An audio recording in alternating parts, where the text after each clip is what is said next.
গবল আর ওয়াডল ভিডিওতে দেখা দুটি টার্কি মুরগি, যারা সে টার্কি নয়। আমেরিকার থ্যাঙ্কসগিভিং অনুষ্ঠানে ট্রাম্পের দুই অতিথি, যাদের আনা হয়েছে যুক্তরাষ্ট্রের নর্থ ক্যারোলাইনা থেকে। ওয়াশিংটন ডিসিতে রাষ্ট্রীয় গুরুত্বপূর্ণ অতিথিদের সম্মানে তাদের রাখা হয়েছে 5 তারকা উইলার্ড ইন্টারকন্টিনেন্টাল হোটেলে। টার্কি দুটিও রয়েছে বেশ নবাবী মেজাজে, লেজ উঁচিয়ে জানান দিচ্ছে নিজেদের ভাবগাম্ভীর্য। ভিআইপি অতিথিদের মতো ঘুরে বেড়াচ্ছে হোটেলের বলরুম জুড়ে। এমন হবেই বা না কেন, তারা তো যেন তেন কেউ নয়, খোদ মার্কিন প্রেসিডেন্টের বিশেষ অতিথি।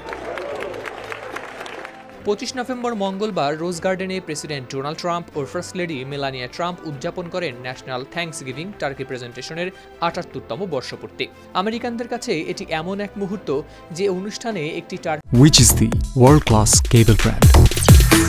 Walton Cables, নিরাপদ আগামী সংযোগ। টার্কিকে খাওয়ার জন্য জবাই না করে বরং দেয়া হয় ক্ষমা করে। টার্কিটিও ফিরে পায় নতুন জীবন। এবছর ট্রাম্পের বিশেষ অতিথি এই দুই টার্কিকে ক্ষমা করে পাঠানো হয় নর্থ ক্যারোলাইনা স্টেট ইউনিভার্সিটিতে। সেখানে তারা থাকবে জলবায়ু নিয়ন্ত্রিত বিশেষ ঘরে এবং ব্যবহার হবে কৃষি শিক্ষার কাজে। প্রতিদিন পাবে খাবার, যত্ন এবং পশু চিকিৎসা। টার্কিগুলোর নামও ঠিক করেছে নর্থ ক্যারোলাইনার শিক্ষার্থীরা। এখন প্রশ্ন হতে পারে, সামান্য এই পাখি নিয়ে কেন এত আয়োজন? কারণটাও বেশ চমকপ্রদ। টার্কি আমেরিকার ইতিহাসে একটি গুরুত্বপূর্ণ পাখি।